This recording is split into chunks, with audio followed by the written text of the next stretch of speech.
First of all, I'd like to say welcome to الملتقى. We're very honored to have with us today David Hurd, a longtime Abu Dhabi resident and an oil industry professional with deep knowledge of the Gulf. And many of you know him and his wife, Dr. Frauke Hurd Bey.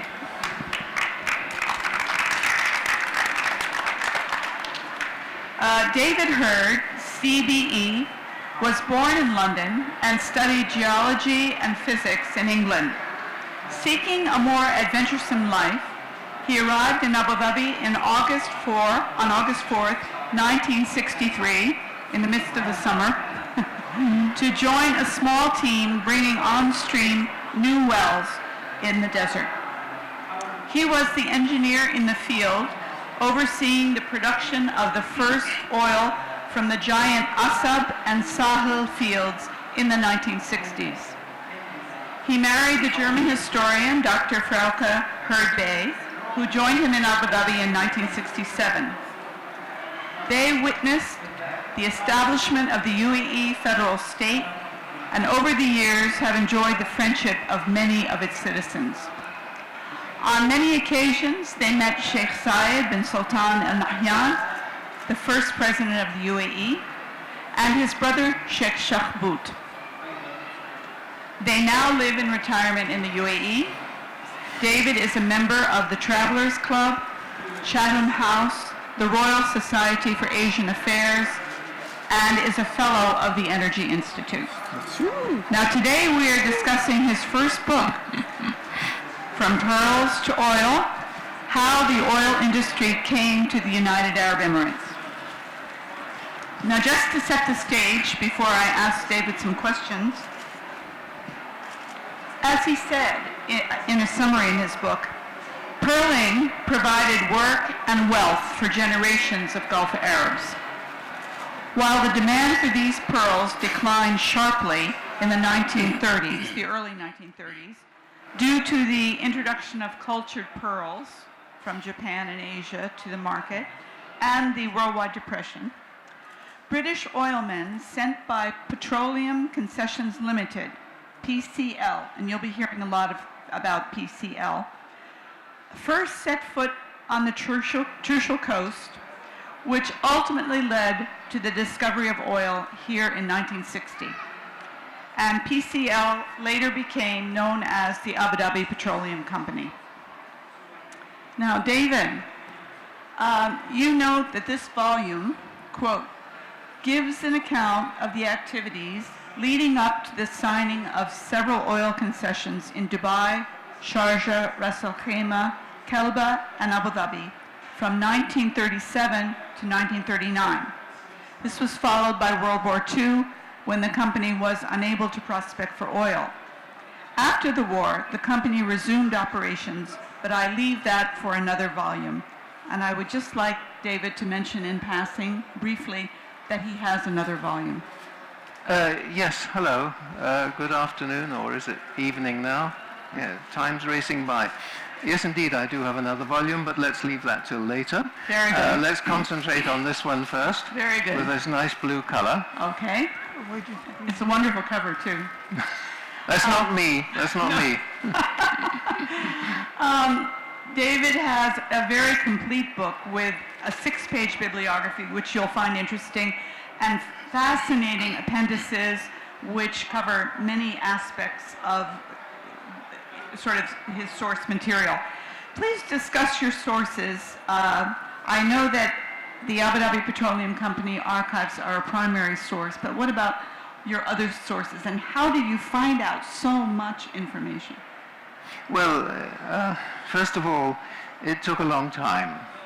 It was about 10 years, and thanks to the help of Frauke and the encouragement of Frauke, together we collected material from the archives, from the company archives in London. But also I searched around among books and magazines and wherever I could look to find more written material. But that wasn't my objective, really. My objective was to bring out the company material, the archives of the company, because other stuff is available for you to read, but the material that I was bringing out from the company archives is not available, and I wanted that to be available for everyone here to be informed. So that was really my primary objective, but sometimes the way that company archives are kept, it was really a bit of a hodgepodge and depended enormously on the individuals. So someone would carefully keep a file of all sorts of events and so on that interested him or were in his particular field, and then he would retire from the company and one of two things would happen, or one of three things. One, the file would be carefully saved. Two, the file would be thrown out. And three, the file would be saved, but for weeks, months, years afterwards, the company would say, this is taking up a lot of space. Space is money in the middle of London. So they would come along and get people to weed the file, and I saw this happen too often, and material would again be lost. So there were gaps, and I looked elsewhere really to just fill in those gaps, not to really, that was not my objective. My objective was to get out the company archives, but of course there are times you had to explain things, you had to show that this was this and that was that, and the name, some of the names, etc., etc. I see. You discuss quite often in the book two absolutely fascinating individuals. The first is individuals who were here in the Gulf. The first is Haji Abdullah Williamson, a fascinating and very colorful British man who converted to Islam and was very involved. He was my hero. Well, I think after reading your book, he's become my hero. And the other man is his rival, Major Frank Holmes, who was often a thorn in the side of the British. Mm-hmm. And I wonder if you could elaborate on these two fascinating individuals. Well, they first met in Kuwait, I think, probably, when the Kuwait oil concession was being negotiated. But Haji Williamson was an interesting character. He, at the age of 13, he ran away from home, his father, school and everything, Clifton College. He was born in 1873. 13, he ran away, went on a sailing ship to America, around the world, had many adventures, ended up in Aden, where he joined the police before 1900, of course, and converted to Islam, as you mentioned. He then traded in the Gulf. He came to Basra. That was another problem. He got to Basra and he lived there ever after. But he was trading in the Gulf in his own boat before the First World War, and frequently trading in commodities that the British government did not approve of, weapons and another commodity, which people don't like to think of as a commodity because we as persons are not commodities, but there we are. You understand? Oh, good. Okay.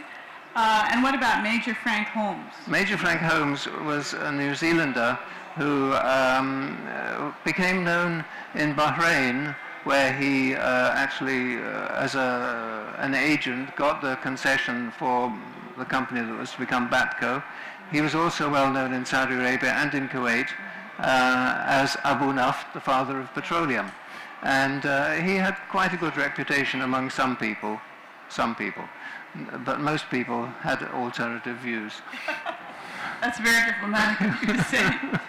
Well, I found it interesting that they called him father of oil when he did not drill any wells or find any oil or produce any oil, whereas our friend Haji Williamson, who is such a fascinating man, he had earned the trust and respect of the Gulf Arabs and as well as the Omanis, and you said in your book that he really deserves the title of Abu an-Naft. Is that true? Oh yes, I think that would be very fair. I mean, I would give Haji Williamson all sorts of accolades, and never mind about the other man that you mentioned. He was quite a colourful man, and his we have some of the things that he wrote, and yeah, he was all right. Well, he will keep you reading this book. Believe me, he is a mesmerizing character. And the way that David writes about him as well as others, I very much admired, because he would give you one person's view and then another person's view and perhaps a third or fourth person's view. And then he would sort of, look at the general conclusion from that, which I thought was very fair of you and very scholarly too. Now, you mention early in the book that the predominant position of the British government in the Gulf in the early part of the 20th century was to protect the route to India, the jewel in the British crown.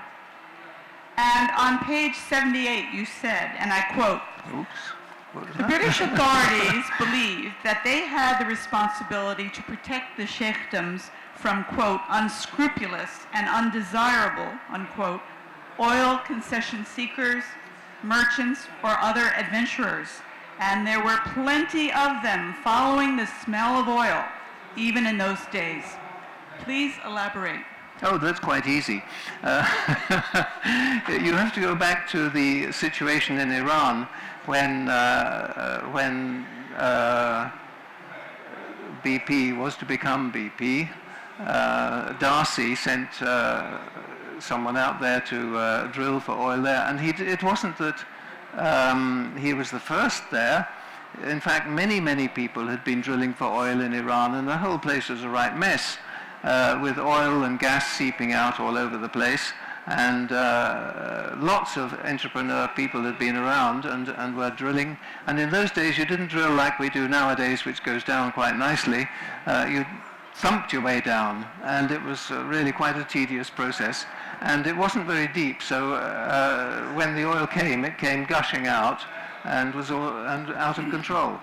There have been a lot of these people around there. Now, so far as the sheikdoms here were concerned, the British government and the company was happened to go along with it, of course, thought that they should protect the people here from a number of these people who didn't necessarily have enough capital. Frequently they would have drilled or started drilling up in Iran and then had to abandon it because they were unsuccessful, and the expertise, they lacked the skills such as were required, and of course compared to today the skills were really simple, but nevertheless there were people there a lot of people there who were hunting around hoping to make a fortune, and sort of mercenary types. Oh yes, all sorts. Lots of colorful ones. And then later in Iraq too, you had the same problem, and in fact I think I would put Holmes in among these people.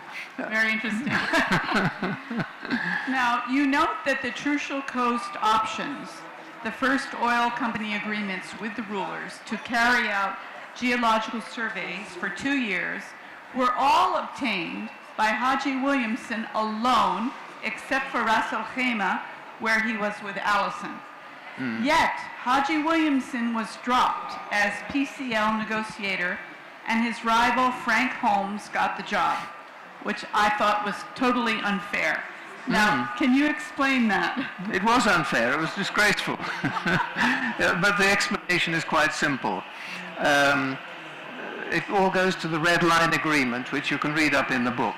The companies which had come together to form the Iraq Petroleum Company, with its final form in 1928, it started before the First World War, had agreed among themselves as a consortium to only work together within a certain area enclosed by this red line, which was much of Arabia, etc., and that they would not go it alone in any of these areas. That was until, of course, one group of companies much later did as you would expect. The Americans are like that, they broke ranks and went off, and we had Aramco and Saudi Arabia and all the rest of it.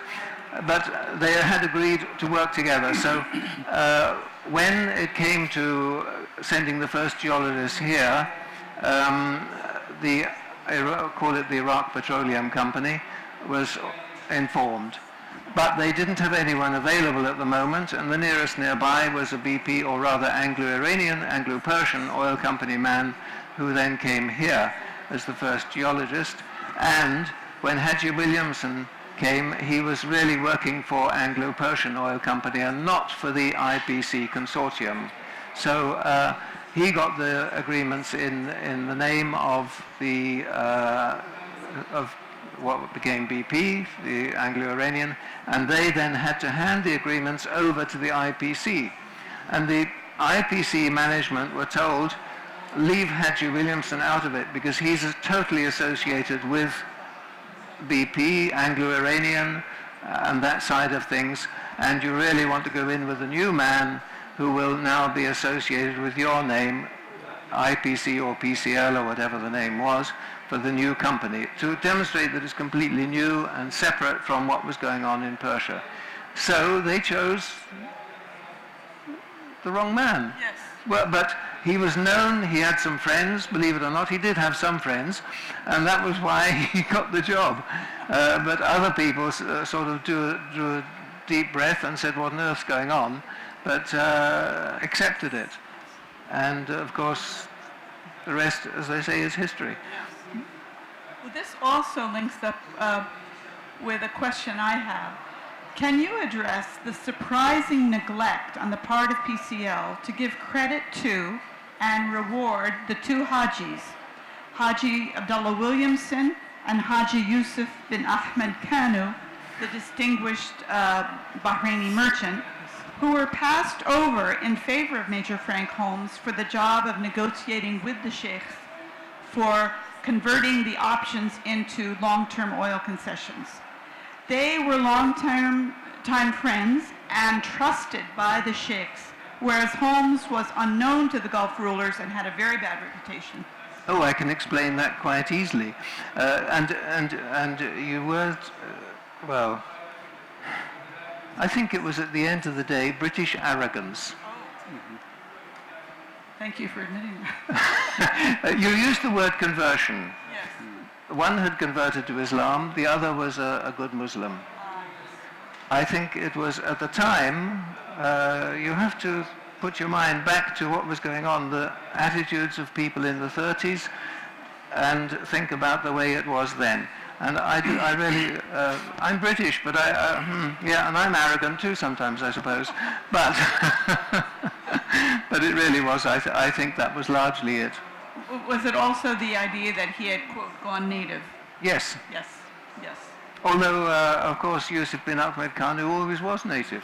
Oh, yes, he was, certainly. But I mean Haji Williamson. Oh, I see, yes, sorry. Haji Williamson, Mm-hmm. yes. Okay. Okay. On page 162, you have a footnote that says, in the changing, devious world of interests in the Gulf at that time, it is difficult to distinguish the false from the true. Please elaborate. Oh dear. I'm giving you tough questions here. Frauke is indicating something to me, which I better take note of because. But yes, we're coming to that. Okay. Right. But no. What was the question? Oh no, that yes. It was sometimes hard to distinguish the false from the true, Yeah, and I true. noticed this in the various letters. You weren't sure who had the right take on things. Well, it was a problem because when the English people coming here relied on interpreters, with all due respect to translators who are we have to accept they relied on them, and they also relied on what was in fact souk rumors, and it was frequently very difficult. People who were spreading rumors, people who had their own objectives, which were not, and so on. So it was all the way through, and I find that all the way through the work, even my later work, to know to be able to sort out the difference between what was real and what was just rumor or deliberate misinformation.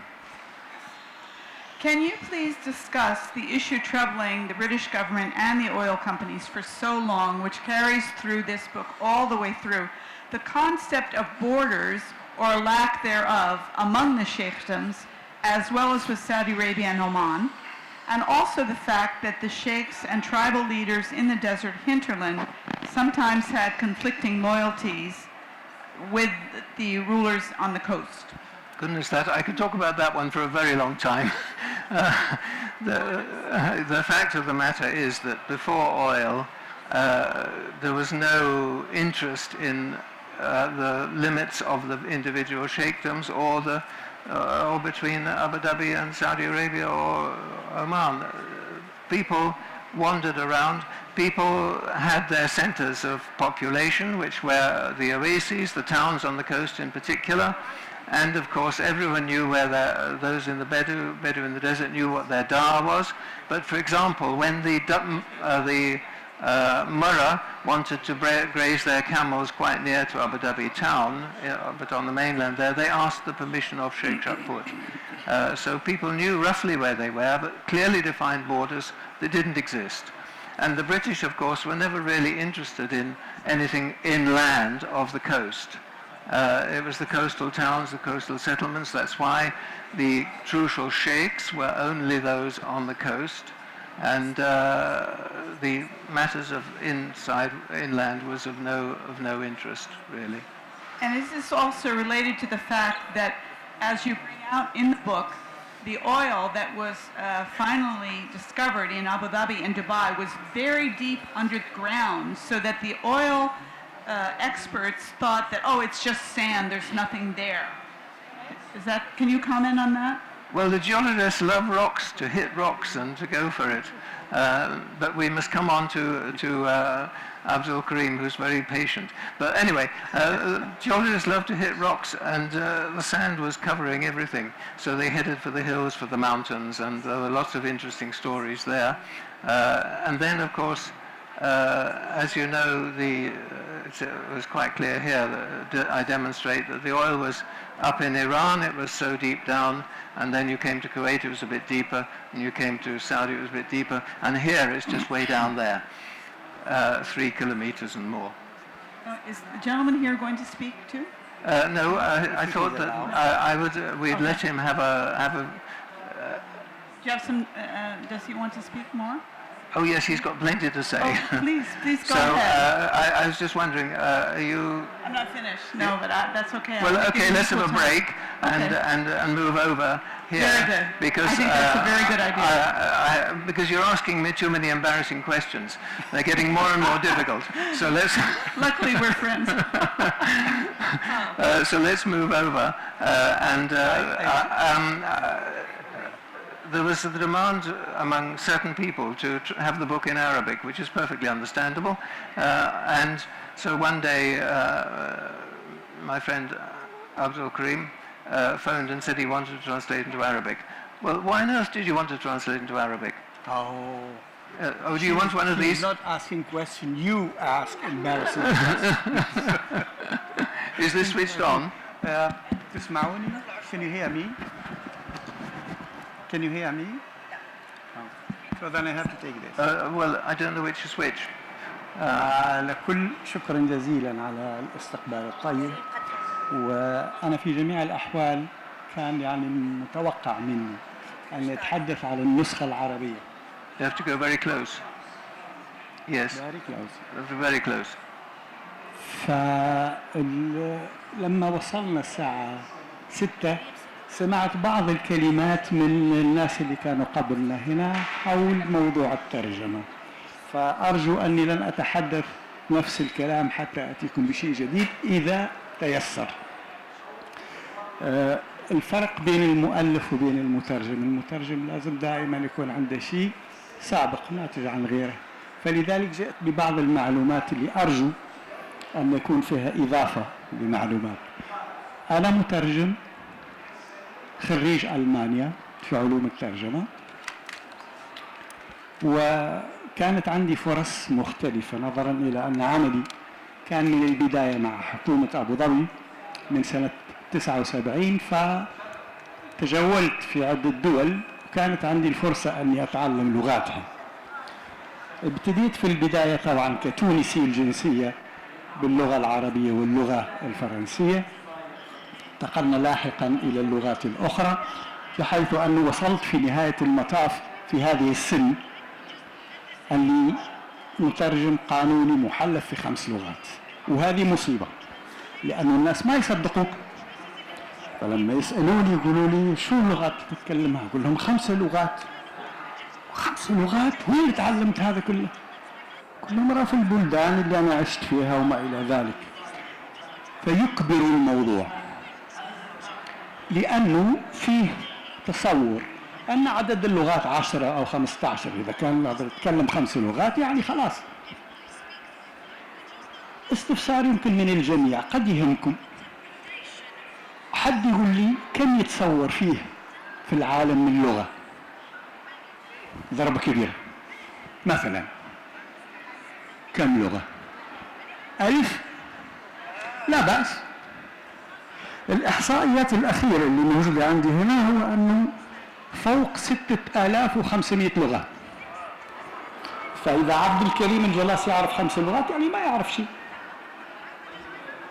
المهم في الموضوع هو أنه كان يعني بودي أن نوصل اللغات المعتمدة رسميا في العالم في الأمم المتحدة. هم بدأوا ب5 لغات اللي هي الإنجليزية طبيعة الحال، والفرنسية والإسبانية والروسية، وأضافوا اللغة العربية في ظروف معينة خاصة سياسية سنة 73. سألني سؤال اللي بيودي أن يرد عليه رغم أنه محرج شيء، أنه ليش تترجم الكتاب هذا؟ أنا قرأت الكتاب النسخة الإنجليزية اللي أعتقد أنها معروفة عندكم جميعا، وكان أثارت فيه بعض الأسئلة. سؤال منهم كان ربما هو أهم سؤال ألقيته على صديقي، أنه كم أخذ منك وقت حتى تنجز هذا العمل؟ فأفحمني الرد: 10 سنوات. 10 سنوات بحث وانتقال، خاصة بين المكتبة البريطانية ومكتبة أدنوك هنا اللي هي تقريبا اللي فيها الأرشيف وفيها الثروة وفيها المعلومات. وأنا مرت بي أوقات قمت فيها أيضا بالعمل العلمي، فأعرف كم يحتاج من وقت للبحث في المراجع وللكتابة وللاستشارات وكل هذه الأمور. فقدرت يعني أن هذا الرجل قضى يعني فعلا عدد كبير جدا لا نقدره من الساعات في المكتبات في كل هذه الأمور. فتمنيت أني أشارك شيئا ما، لأني أعرف رأي أخي وصديقي عايش في الإمارات من سنة 63. أنا جيت بعده ب20 سنة، لكن أنا عشت 30 سنة الآن في الإمارات وأحس نفسي من أهل البلد. التحقت سنة تخرجي سنة 79 في ألمانيا فورا بوزارة الخارجية، ولم أغادر دولة الإمارات والعمل معها إلى اليوم، بحيث أن عندي رب أعمال واحد في حياتي. فانتقالي ومعرفتي لكثير من الناس هكذا خلق لحمة. وحديثي مع ديفيد وقناعتي أنه قام بهذا العمل على فكرة يذكر الموضوع في الكتاب كعرفان واعتراف بجميل هذا البلد وأهله. أردت أن يكون لي ولو يعني نتفة بسيطة إلى جانبه هو بعد هالشغل الكبير جدا، ورأيت أنه لا بد أن نقدم هذا الكتاب باللغة العربية لأهل البلد. لكن الموضوع ما كان سهل أيضا، أستاذ ديفيد لازم تأخذ منها موافقة، فما أدري هل يعرف هو يعني هل عندي كفاءات ولا لا، وما ألومه. فلما سألته شو رأيك؟ احنا نعرف يعني العقلية البريطانية وكذا، هو قال أنا صبور، هو أصبر مني، تعلمت الصبر منه هو. طبعا ترك الموضوع خلينا نقول يطيب على نار هادئة. أعدت الاستفسار مرة ثانية ومرة ثالثة، أظن أنه انزعج من كثرة الأسئلة وقال لي خلاص توكل على الله. فطبعا أخذ الموضوع فترة طويلة لأنه كان لا بد من استشارته في كثير من الأشياء. أنا بعد قراءة الكتاب شفت أنه تاريخ البلد اللي هو خلينا نقول في الحقبة الأخيرة اللي 70 80 90 سنة كان فيه فترتين متميزتين عن بعض. الفترة الأولى هي السعي وراء الاتفاق مع الجهة المناسبة للبحث عن البترول، والجزء الثاني هو الحصول على البترول وبداية استثمار هذا البترول. فالحقبة أظن الكتاب غطى الحقبة الأولى تقريبا، وطبعا ما زال فيه الكثير للقول. لكن إذا تسمحوا لي حتى يعني لا أطيل في الحديث، على فكرة المترجمين يعلمون شيء في الجامعة، أن لا تتوقف عن الكلام، لأنه إذا توقفت يفكروا الناس أنك ما تعرف. فحتى إذا كان المتحدث وأنت تترجم هو يسكت، أنت واصل، احكي نكتة، سوي أي شيء، يعني مشي الأمور. فيعني إذا تسمحوا بس فقط يعني بعض الكلمات على موضوع الترجمة، لأنه أظن أنه هو من المجالات اللي لا تحظى بما تستحقها في العالم العربي. أنا لما أنظر إلى تاريخ الحضارة العربية، وأعتقد أنه كلنا نتفق على أن اللغة تكون راقية جدا لما تكون الحضارات في أوجها، وإذا كان الحضارات يعني نزلت شيئا ما تنزل معها اللغة. عندنا حضارات كبيرة جدا قبل 2000 سنة وأكثر من 2000 سنة معروف في التاريخ، وهناك إثبات أن المصريين القدماء كان عندهم مترجمين، وكانت درجة المترجم عالية إلى أن كثير من الناس يؤمنوا أنه فيها علاقة بينه وبين الله، ممكن يترجم يعني يعرف لغة الله. هذا قصد المصريين القدماء. فاللي حبيت أقوله هو أنه الحضارة العربية جاءها وقت طبعا أنها نزلت، لكن لو أخذنا ما كانت عليه في القرن التاسع والعاشر والحادي عشر نجد كتب أنا ما زلت إلى اليوم أستلذ بها لما أقرأها للمرة العاشرة، لأنها تحف أدبية. أذكر على سبيل المثال، إذا عندكم عيال شوفوا لهم مثلا الأدب الصغير والأدب الكبير لابن المقفع، نصوص سهلة بسيطة لطيفة جدا جدا، ويتعلم بها اللغة العربية ببساطة. أصعب من هذا شيئا ما رسالة الغفران، لكن فيها متعة خاصة لأنه يتحدث قبل مئات ومئات السنين من دانتي أليغيري عن الجنة وعن النار وعن كذا، يعني كأنه توارد خواطر بينهم بعد 500 سنة. أضيف فقط الكتاب اللي يعجبني جدا جدا، طوق الحمامة، في وقت اللي كتبوا هم طوق الحمامة هذا ابن حزم الأندلسي، كانت ربما ما لا نتصوره نحن عندنا الآن يعني مجتمع معتم شيئا ما. كانوا يتحدثوا مثلا عاطفة الحب، كتب عليها كتاب تحدث على كل المراحل اللي فيها وكل الإمكانيات وكل العلاقات اللي مبنية على هذا الشعور النبيل. هذه كتب بسيطة جدا في عباراتها، ولو يقرأها الإنسان يتمتع من جديد باللغة العربية. الترجمة،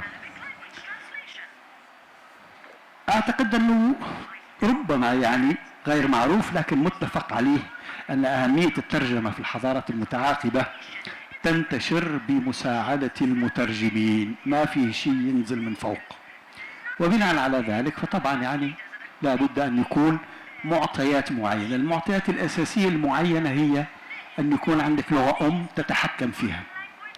ومن المفاهيم الخاطئة عندنا جميعا أنه العرب كلهم لغتهم الأم العربية، ولا لا؟ هذا المتفقين عليه. أنا رأيي يختلف. اللغة الأم لماذا سموها اللغة الأم؟ يعني هي اللغة التي يتعلمها الطفل من أمه. من الأمهات نحن نتكلم بالعربية الفصحى، أنا لم أحظى بهذا. فبناء على ذلك اللغة العربية بالنسبة إلينا نحن هي لغة أجنبية، ولذلك لا نتقنها. فمن الخطوة الأولى المترجمين عندهم صعوبة كبيرة، قد يصل إلى إتقان اللغة الأجنبية، إلا أنه من ممارساتي وتجربتي الشخصية لا يمكن تعلم لغة أجنبية في غير بلادها إلا أن تكون عندك يعني معلومات بسيطة وبعد تروح للبلد نفسه، لأن اللغة ليست الكلمات اللي تتعلمها في الجامعة فقط، وإنما هي أيضا لغة الشارع، لغة المطعم، لغة المناسبات الرياضية، كثير من الأشياء اللي لا يمكن الحصول عليها من الجامعة. فأنا من تجربتي الشخصية لأني عشت في كثير من الدول لا بد من 2 على الأقل بعد أن تكون عندك القاعدة القوية لهذه اللغة. النظام التعليمي العربي أهمل النقطة الأولى تماما. المقررات المدرسية اللي أنا مريت بها كانت 90% بالفرنسية في تونس، و10% 4 ساعات باللغة العربية لنكرهها. أعتقد أنه لا يختلف الموضوع كثيرا في كثير من البلدان العربية، أنه عوض الفرنسية فيه الإنجليزية وما إلى ذلك.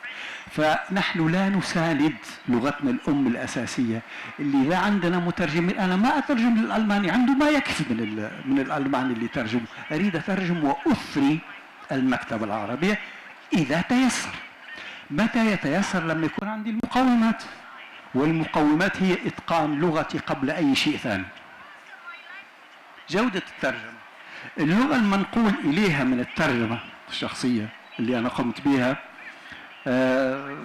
يعني في بلاد غير بلادها لا يمكن أن تتقن الأمور خلينا نقول الحساسة من اللغة، لأن اللغة ليست مبتدأ وخبر فقط، وليست فعل وفاعل مفعول به، وإنما هي أيضا إحساس معين، إنما هي مود معين، إنما هي قراءة لأحاسيس وتفكير المؤلف.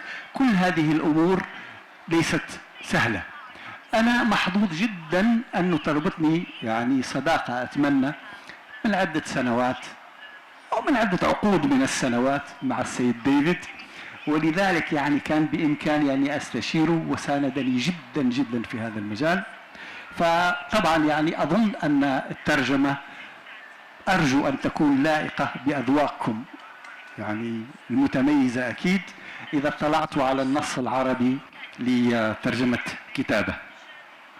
فتقييمي ربما حتى لا أطيل جدا جدا هو أنه وضع اللغة العربية حاليا للأسف بسبب الأنظمة التعليمية لا يبشر بكثير من الخير، وبناء عليه فإن يعني الترجمة سواء وضعها الحالي سواء مستقبلها صعب جدا أن نستبشر بشيء إيجابي منه.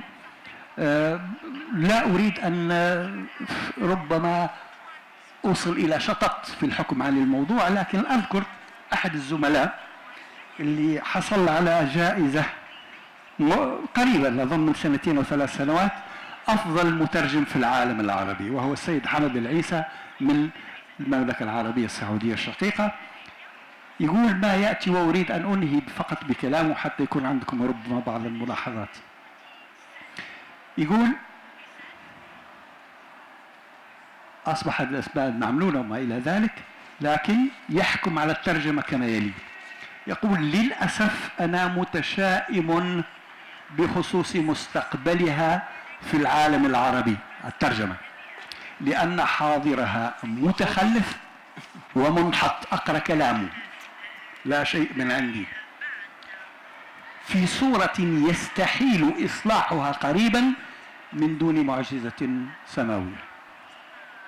هذا رأي الشخص اللي حصل على جائزة أفضل جائزة خلينا نقول في العالم العربي للترجمة مؤخرا قبل 2 سنين. فإذا كان لا نستطيع أن نقوم في هذا المجال ربما بشيء من المجهود سنبقى يعني أسيري اللغة الأجنبية. واللغة العربية لغة جميلة جدا جدا حتى ولو ما نفهمها. أنا حفظت المعلقات وأنا ما زلت عمري 12 سنة إلى الآن أنا ما أفهم المعلقات، فما بالك يعطوني إياها. لكن المهم أنك تتعود. موسيقى اللغة العربية إيقاع اللغة العربية شيء جميل جدا، لكن أغلبنا اللغة العربية اللي كانوا يتكلموها في ذلك العهد تحدث على قبل 1200 سنة و1000 لا نتكلمها الآن. اللغة المعاصرة جميلة جدا، وأنا أتحدى أي إنسان أنه يأخذ كتاب ابن المقفع مثلا ويجيب لي كثير من الكلمات اللي غير مفهومة. كلام مفهوم عادي وبسيط جدا، ولغة راقية جدا، وكتابة وأدب راقي جدا، لكن لا نعرف نقرأ ولا نعرف يعني نختار الكتب. ربما فقط للإشارة على القراءة، في ألمانيا عدد عندي حتى الإحصائيات بالنسبة لقراءة الكتب والمطالعة في العالم الغربي مقارنة بالعالم العربي. تسمحوا لي الموضوع يأخذ دقيقة أو دقيقتين فقط. 39% من الألمان يقرأوا بين كتاب و5 كتب في السنة. 39% 19% يقرأوا بين 6 و10 كتب في السنة. 27% يصلون إلى ما أكثر من 10 كتب في السنة. الإحصائيات غير موجودة بالنسبة للعالم العربي، ولكن الخبراء يعتقدون أن المواطن العربي لا يقرأ ولو كتابا واحدا في السنة. شكرا جزيلا. Yes. I believe David would like to ask some questions about translation and to read a section. Yes. Well, I thought I would read, as an example, I would read a small section. It's actually one of my favorite sections in this book. And then you will hear the Arabic. And I always say that the Arabs, in their translation, they are much more interested in the sound than in the actual meaning of the text. Arabic is poetry. Sure. Right. I don't have the book, the Arabic one, unfortunately, so that I can read. I'm very sorry because I don't have Arabic. Oh, you don't, I don't need this. He hasn't brought the book with him, so he's not going to read the Arabic. I'm still going to read the English. You're going to Please go ahead. Yeah. and this is one of my favorite sections, and I'm sorry you can't hear it in Arabic.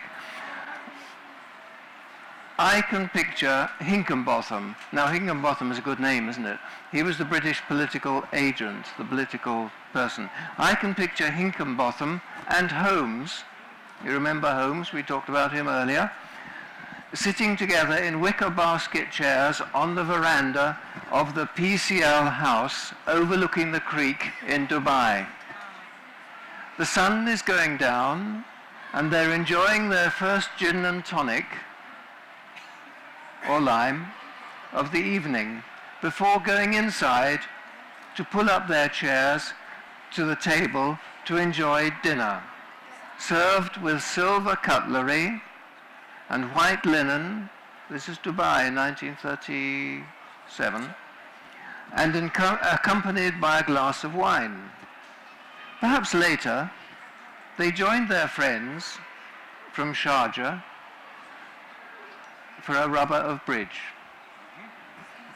Meanwhile, Haji Williamson, my hero, is sitting in a circle of Arabs on a carpet spread on the sand, chatting and sipping from their tiny coffee cups. A poet interrupts their conversation, imposing his rhymal doggerel on an appreciative audience before they all rise to wash and prepare for the Maghrib prayer. Later, the freshly prepared dishes of rice and fish are laid on the circular rush mat on the floor, and everyone seated on the carpet reaches forward to take a scoop of rice, mold it in a small ball between the fingers of his right hand, and neatly pop it in his mouth. They wash again under the ewer of water poured into the small basin and carried round by a servant.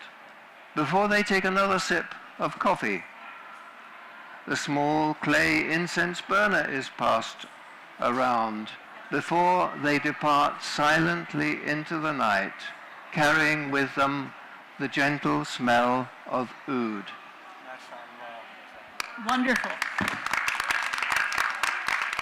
And I'm sorry you haven't got it in Arabic. It's so evocative.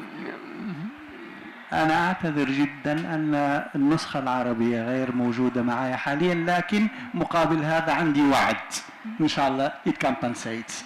أنا سأرسل هذا المقطع باللغة العربية إلى الملتقى، والملتقى يعمل dissemination على الجميع. شو رأيكم؟ تمام خلاص. Okay. Yes. Oh yeah. Yes. We have time. Should we open it to questions? Okay, I think right. that's a good idea. We'll open it up to questions. But I would just like to ask that he start with this. Looking back over your 53-year career in Abu Dhabi, what were some of the greatest challenges? Oh, what are the greatest challenges? I think the first great challenge I had was going down to Buhasa to drill the third well on this Buhasa field, where the first well had been the most fantastic well, producing enormous amounts of oil. The second well, they had a few problems there, and the driller pulled the rig down over everything, so that was not quite right. And so I came along with a third well, and I nearly ended up, well, anyway, the well was drilled.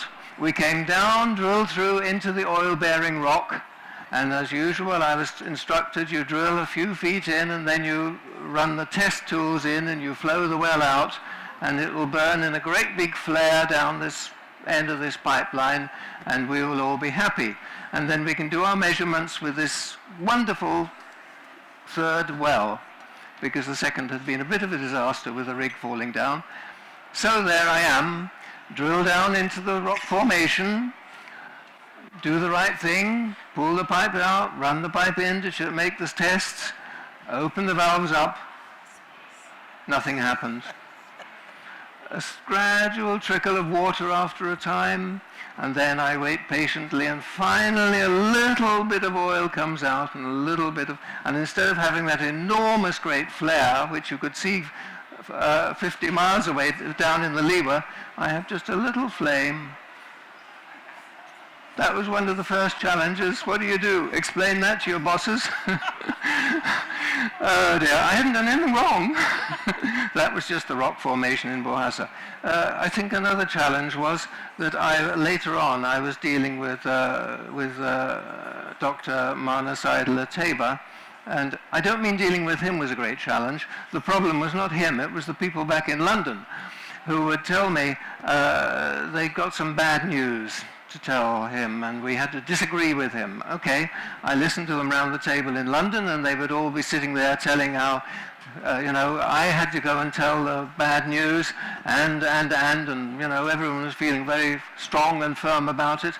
So I go along and I tell Dr. Mana the bad news, and he looks at me and says, yes, I understand, I know these people, it's all right.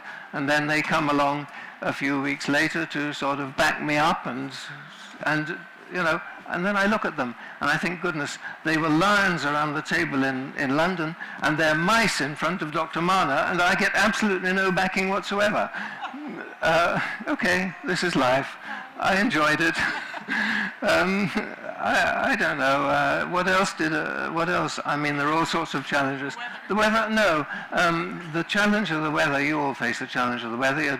When you're driving down through the desert, and the only air conditioning you have is through those vents in the front of your Land Rover, where the hot air comes in. Yeah, that was air conditioning, I suppose, wasn't it? We had no choice. But we were young, and it was fun, and we could do things which you can't do today. Health and safety, well, with all due respect, I think it's very important, health and safety and so on, but in those days we couldn't really show much respect to it because you had to get on with the job. I could tell you a lot more stories, but I shouldn't. I'd like to open it up to questions to the audience. I can hand over the microphone to anyone. Questions, please. Oh, you have one. مساء الخير. شكرا على المداخلة وشكرا على التقديم الكتاب الرائع. بس أنا لدي ملاحظة عن الترجمة. أنا هنا صبحي أشتغل أستاذة في جامعة السوربون ومترجمة أيضا. قبل شوية حضرتك قلت إنه الشخص المترجم اللي فاز بجائزة الملك عبد الله للترجمة. one minute. إحدى آخر الجوائز. أوكي. وأنت حضرتك قلت إنه هو أفضل مترجم في العالم العربي. يعتبر من أفضل المترجمين. طيب. تعطي أحسن جائزة لشخص وهو مش من أفضل المترجمين. ولكن هناك جوائز عديدة في العالم تمنح الجوائز للمترجمين من اللغات المختلفة إلى العربية. هناك جائزة المنظمة الدولية للفرنكفونية اللي مقرها باريس. كل سنة تمنح جائزة لأفضل كتاب مترجم من الفرنسية إلى العربية. هناك دور نشر أخرى تمنح جوائز. فأنا في رأيي أنه في العالم العربي يوجد مترجمين جيدين، والكتب التي تصدرها مثلا دار كلمة للترجمة المترجمين المعتمدين لدى هذه الدار ممتازين، ويوجد الكثير من المترجمين. يعني أنا لست متشائمة على الإطلاق يعني بما يخص مستوى الترجمة في العالم العربي. هناك مترجمين جيدين، وهناك حركة ترجمة جيدة نشطت خاصة مع دار كلمة للترجمة. وفي مثلا في عندنا وليس الآن فقط، يعني الدكتور سامي الدروبي اللي ترجم الأدب الروسي من أفضل المترجمين ومن أفضل الترجمات. في أيضا من ترجم الأدب الإسباني أيضا اختص يعني الاسم لا يحضرني الآن.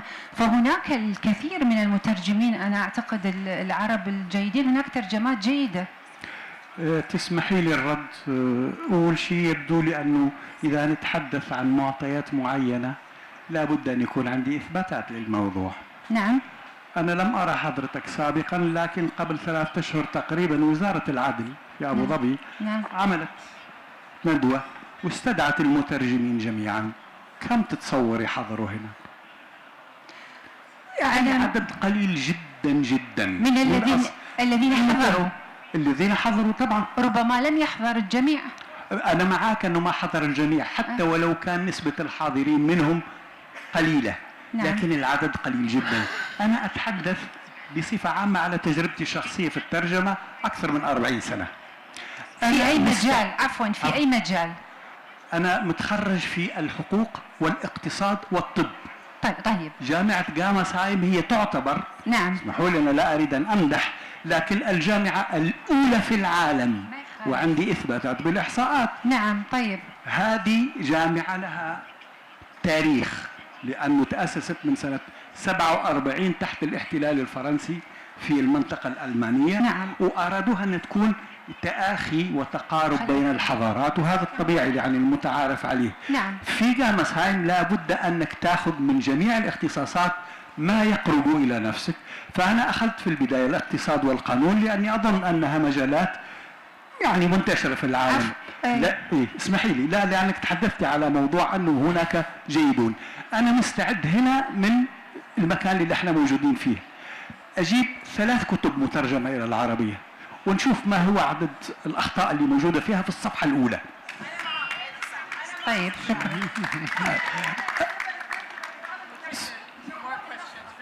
Yes. Any more questions? Do we have more questions for David? We don't talk about we don't want to talk about the translation. Many translators احنا بالنسبة لنا يشوه الكتب، بالذات بدون ما اجيب بالدار اي دار، يعني كثير من الكتب ترجمة جبناهم كأنه يعاملنا كأنه طلبة مدارس، قال وذهب وراح وجاء، يعني يعاملنا باحتقار اصلا. يعني كثير مترجمين ومعترف فيهم هني من أسوأ المترجمين، بغض النظر عن طبعا الدكتورة هنا صديقتنا معنا، بس في مترجمين يشوهون النص يعني كأنه واجب مدرسة مش كأنه عشق. هو الفرق بين مترجم اللي يعشق النص ويكتب عن النص، مثلا جلبر سلويه، آدم فتحي أحط له أنا شابو على راسي، لأن في آدم فتحي لما يترجم النص الأدبي النص كأنه هو يكتب الرواية أو يكتب السياق، يعيش ويعني يعيش في سياق الرواية وإعادة صياغتها بطريقة جميلة. في بعض المترجمين اللي يشتغلون بمال ذهب وقال ان احنا يستهتر فينا، هاي دائما مشاكلنا مع الترجمه. دكتور ديفيد، يعني thank you very much you are with us and really when your book we are waiting for the Arabic. At least we can discuss with you in Arabic. You know our English very bad, يعني you know very well we are speaking broken English, but one of the things in my country, you, Mr. David and Dr. Frauka, for us, we appreciated. They love our country. They write about us, and they write the things we don't see it actually. And really, really appreciate what you're doing for us. And I am here because for them, because always they appreciate anybody. They like cultures. They like to be to write or to invite this environment. One of influence in me. It's really. I appreciate it, يعني دكتورة فراوكا, Mr. David, and we're waiting for the Arabic to discuss with you facing to face. In English we cannot, we are stopped, but really, really, we appreciate you are here in this country. Thank you, thank you. There is one question. Yes. Possible to say just Okay. I think David wants to show his book, the second or well, other volume. No. All I wanted to say is that this is, and the white one is the translation, which is, both of them are available, and I believe they're outside on the table. Am I correct? And there it is. You're wonderful. You've got it. And they're available, and I'm willing to sign. No extra charge for a signature. And I'm happy to do that when we go outside. Very good. Thank But you these so are much. with Motivate Publishing, and I'm very, very grateful to Motivate for really all the work that was done on these, for their patience over the years, and really thank you, Motivate. Without them, I think I would never have continued with this project, and yeah, what more can one say except thank you? And I have pursued things further, but this is something else, which is available from Zamzam, which is over near the German, but that's another story. And this one is very expensive, so just go for this one. This one is very readable. I can't comment, since I haven't had the other one reviewed yet, I can't comment on whether it's very readable, but this one is. Thank you so much, David. Linda? Let's hear some applause. Linda, we have a question over here. just 30 seconds. Hello, this question is for Mr. David. I realize that you've been in the Emirates for a very long time, and one question, what is the thing that you miss the most from the olden days, if you had to choose one thing? That is, yeah, that's very good. I think one of the things that I miss from the olden days is that it was all much closer together. You got the feeling that people were closer together, families were closer together, and now the closeness is really purely through this thing, which really, there's no substitute for seeing people, talking to people, seeing people talking to one another close up, and not over this. So I think the thing that I miss is the fact that it's gone like that, and really it was, in the old days, you met people, you saw people so often, whereas now we're all spread around all over the place. I think that's what I miss most. Is it possible to say just for I think, Hello, thank you. It's really real pleasure to have you here today. I think it's not easy to write about other ethnic group or another environment or another culture. It's not easy. And I'd like to know what are the main challenges confronted you while writing about our culture or our environment. Definitely, there are many, but the main ones. Thank you so much. there are many challenges in this. I am fortunate that I have lived here such a long time. I think I have started to know the way around a bit, and started to know a bit about the way people think and behave. But it was always a challenge to wonder whether you're right, and to really, I mean, so often I think I'm seeing, I think I know it, and then I realize I don't know it. So often we just assume that that's like that, and it isn't. We get it wrong so often, and I'm just afraid of getting it wrong too often.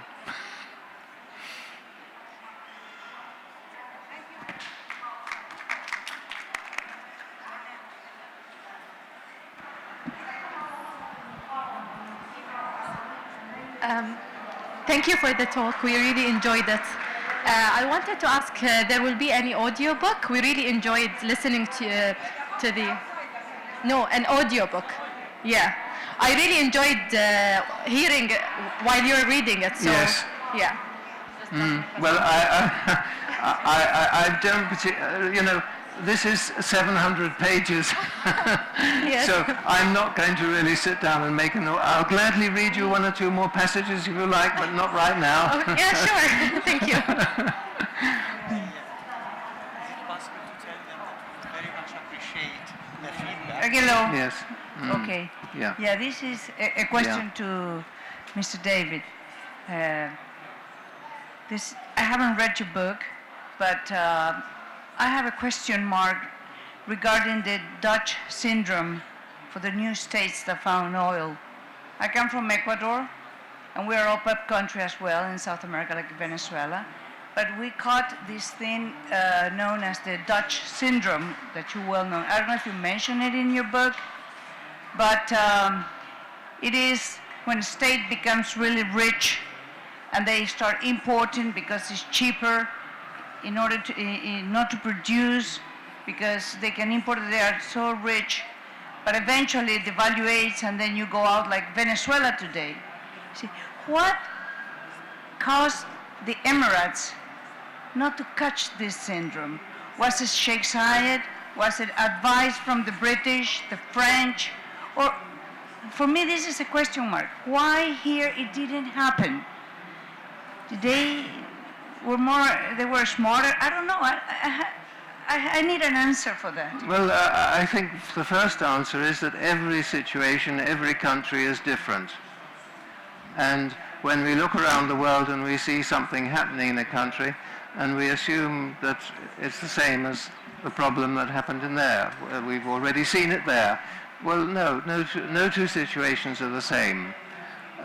Secondly, although in the last decade or so things have moved very fast here, in the early days things moved much more slowly, and we had even back in the times before Sheikh Zayed, when he took over in 1966, there was development here in a very small way, a modest way, and I think then when Sheikh Zayed took over things did move faster, but not that terribly fast that it was what you would call the syndrome, the Dutch syndrome.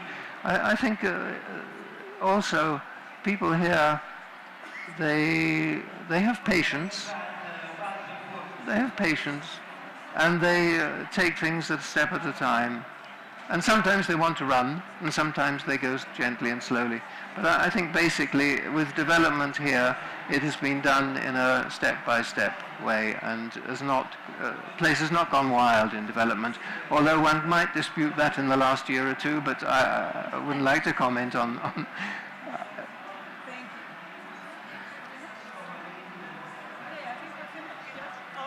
Yeah, I just one point two. When you read the Arabic, please, any feedback, any criticisms, anything you want to throw at him, throw it at him. And please do.